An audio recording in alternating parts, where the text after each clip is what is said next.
They used to call him Cappuccino Assassino, the most feared name in the underground.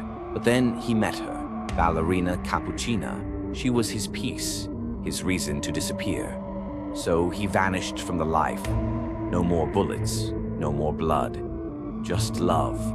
Until the day she died. She left him only one thing, a final gift, not fortune, not weapons, but a pet shark in Nike boots. Tralalelo tralala. It was all he had left. Then one night, they came. They asked for his car. He said, "This car has no price." So they took what he didn't expect. And now, Cappuccino Assassino is back. Not for revenge, but for balance. And this time he won't miss.